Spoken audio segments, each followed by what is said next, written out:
সম্মানিত ভিউয়ার্স, আজকে আমরা গড় নিয়ে আলোচনা করব। প্রথমেই আপনারা দেখুন, একটা প্রশ্ন হচ্ছে 1 থেকে 49 পর্যন্ত ক্রমিক সংখ্যার গড় কত।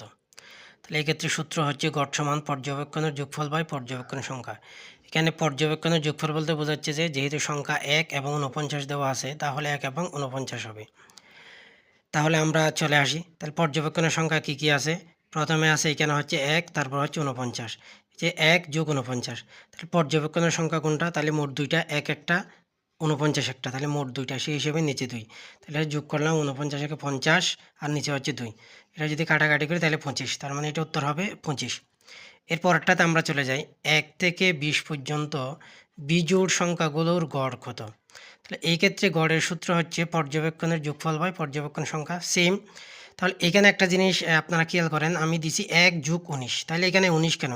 এখানে প্রথম সংখ্যাটা হচ্ছে 1, এখানে 20 পর্যন্ত বলা আছে, কিন্তু এখানে 20 আমরা উল্লেখ করি নাই। 20 কেন ধরি নেই? কারণ হচ্ছে যে এখানে দেওয়া আছে এই যে বিজোড় সংখ্যা, তাহলে এখানে 20-এর আগে বিজোড় সংখ্যা কত আছে? 19, সেই জন্য আমরা 19 ধরলাম। তাহলে 1 যোগ 19 আর নিচে হচ্ছে কত, ডিভাইডেড বাই 2।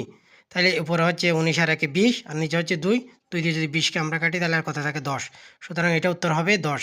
এভাবে আপনারা খুব সহজেই যে কোনো ক্রমিক সংখ্যার গড় যদি বলে আপনারা নির্ণয় করতে পারবেন। আর যদি আপনাদের কোনো কিছু জানার থাকে আপনারা কমেন্টস করে জানান, আমি ইনশাল্লাহ উত্তর দিব।